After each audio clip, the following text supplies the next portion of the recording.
Welcome to the second section of the imperialism unit, and we're looking at the Spanish American War. You guys have already had a chance to look at documents on the bombing of the main battleship, or really the explosion of the main battleship in Havana Harbor in 1898. And so the question is, how did the United States become an empire in the late 19th century, and what does this mean? So part of the answer to that question is the Spanish American War occurred, and that was the way the U.S. officially, explicitly became an empire, even if imperial actions have been part of the way that they had run their show for their entire history. So this is an image of the main battleship exploding. You can see that it's painted white, and that's because it's part of the United States' Great White Fleet, which was sent across the world in an effort to project the power of the new industrialized United States. You can see it's meant to elicit emotions in the viewer. Dark, stormy seas, like really crazy looking water. You've got fire in the middle, which again is rad. You've got bodies flying in the air. You've got smokestacks. It's just chaos. The American flag is falling. It's a disaster. And so the only reaction to this, of course, is to declare war on the Spanish. And so this is another cartoon showing just the United States kind of imperializing around the world. Uncle Sam's dreams of conquest and carnage caused by reading the Jingo newspapers. And so when the Maine battleship exploded, there was a phrase that was used in the press, remember the Maine, to hell with Spain. And those papers that would publish stories like that, like Joseph Pulitzer, who the Pulitzer Prize is named after later, or William Randolph Hearst, were known as yellow journalists or jingoistic journalists. The word jingoism means basically militant nationalism. And so again, you can just see the United States like giant hands grabbing islands in the Caribbean. Uncle Sam up here fighting people with a sword, beating up John Bull, the kind of national personification of Great Britain, because Uncle Sam's so tough.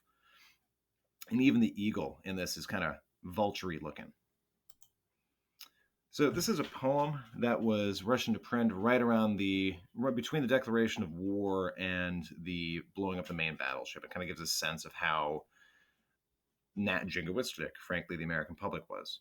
So it reads, Eagles soar on high and sound the battle cry. How proudly sailed the battle warship Maine, a nation's pride without a stain.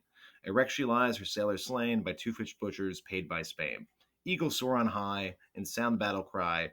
Wave the starry flag, in mud it shall not drag. Ah! That's the patriotic noise of this poem, basically ginning up everybody into getting into a war against the Spanish. And with historical retrospective, we know that the main battleship did not blow up because of the Spanish. It was because a boiler basically burst a hole in it, and sparks came out and hit ammunition, which was sitting next to the boiler. And so the ship blew up basically because they had a messy room, effectively. So the reason the main battleship was in Cuba in the first place is because the Cubans were having a revolution very much like the American Revolution against Spanish colonial rule. Jose Marti, who's this gentleman here with the Cuban flag behind him, began a revolution against the sugar plantation system in particular. American companies had $50 million in particular in that sugar industry, but also tobacco and various gambling places in cities like Havana, Santiago. And so most Americans personally are in support of the rebels, but American companies are in support of basically the Spanish maintaining some sort of control.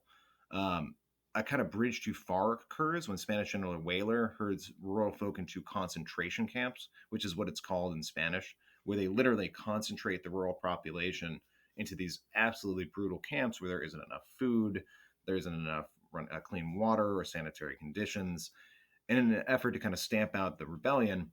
But what it does is it ends up getting everybody in the United States kind of against the Spanish, including some of these business interests. So the image on the right is this is an old newspaper page. And so newspapers used to be full color on every page. There used to be tiny, tiny, tiny type because there was no, obviously no internet, no magazines really that, there were, but they weren't as prevalent as the newspapers. So the phrase yellow journalism basically refers to what people nowadays might call fake news. And it's effectively journalism that tries to play on people's emotions and prejudices rather than facts and reasoning and arguments backed by evidence. So the Yellow Press basically is named after a comic, which I'll show you a couple images of in a second, that was so popular all the newspapers kept fighting over it. There's an argument it's because they're on yellow paper, but just remember yellow press equals bad journalism. So they don't really cause the war directly, but they did things like publish that poem I read at the beginning, or publish slogans like "Remember the Maine" to hell with Spain, and they create this really black and white world where their Americans are heroes and anyone who isn't American is a potential villain. Think about the language, stainless, ships and things like that. And so really, it's about selling newspapers and not telling the truth. It's kind of like Instagram or something. Let's see. So that's a yellow kid. He's a nightmare creature. If you look at this child's eyes, you'll notice there is no soul in them, but people thought he was really cute back then. And so, like, he's got childish language.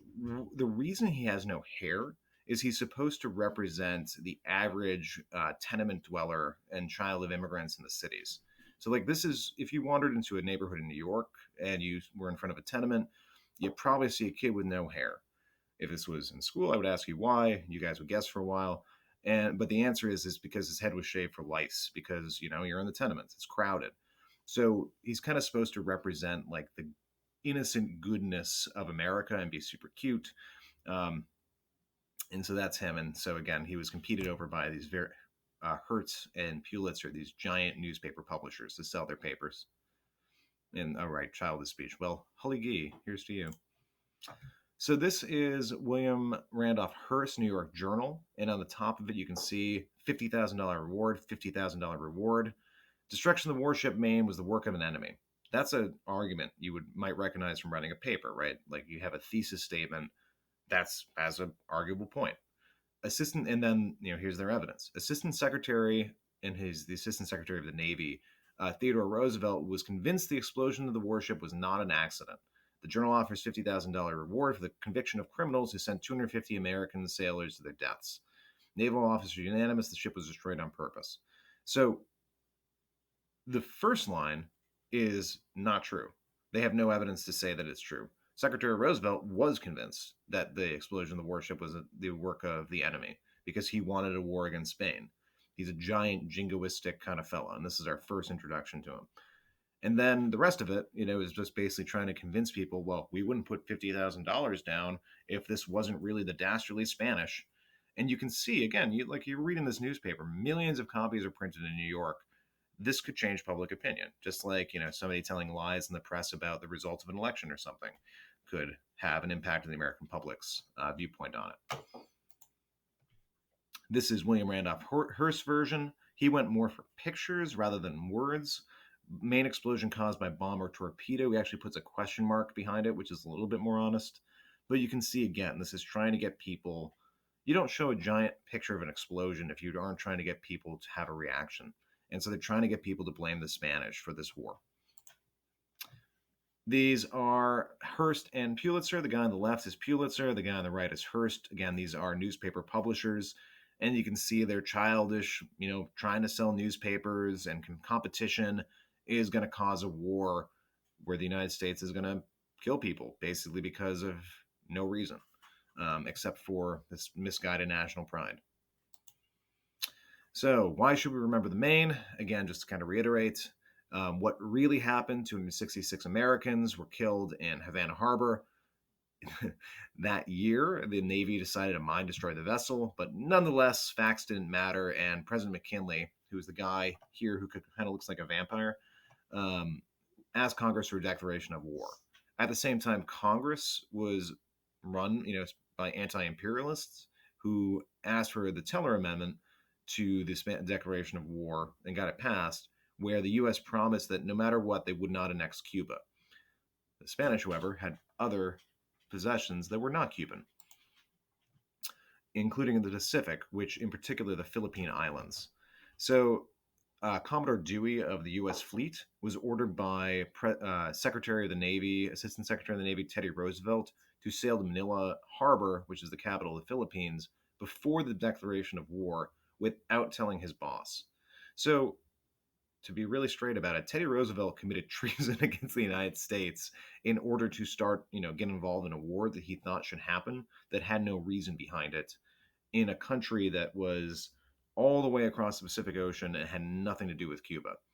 But the whole Spanish fleet was sank in Havana, in Manila Harbor, because they had no idea war was even happening. The gentleman in this photograph is the first president of the Philippines. His name is Emilio Equinaldo, and he was betrayed by the United States. He thought that they were going to help the Filipino rebels who were fighting for their own freedom, just like the Cubans. Um, but instead, once the Filipinos had kind of kicked the Spanish out of the Philippine Islands, the U.S. stepped right in. In the Caribbean, at the same time, in Havana, Marines capture Guantanamo Bay, which you may recognize the name of. It's still U.S. possession in June of 1898. 17,000 soldiers, 2,300 die, 2,000 of those from disease. Teddy Roosevelt himself actually resigns his commission. Resigns his post as Assistant Secretary of the Navy and gets a bunch of cowboys to go fight in Cuba himself because he loves war so much. And then there are also a heavy, heavy contingent of Buffalo soldiers who are African American soldiers who capture most of the major cities. The island of Puerto Rico is captured without any U.S. troops landing. The U.S. fleet just goes and bottles it up. This is a very accurate image of Teddy Roosevelt and his Rough Riders charging up San Juan Hill. Again, that is a guy in the middle who really, really likes war. This is a real photograph. So there's Teddy, his cowboy buddies, and if you've ever seen like a political candidate giving a speech and has a bunch of people behind him, Teddy is the guy that kind of invented this. He understood how the yellow press worked and how to get their attention. And what would William Randolph Hearst like more than showing a picture of a blowing up battleship and a bunch of cowboys with guns and an American flag behind who just conquered, an island in the Caribbean? So Teddy's really kind of making a name for himself. In the end, the Spanish American War gave the U.S. territory.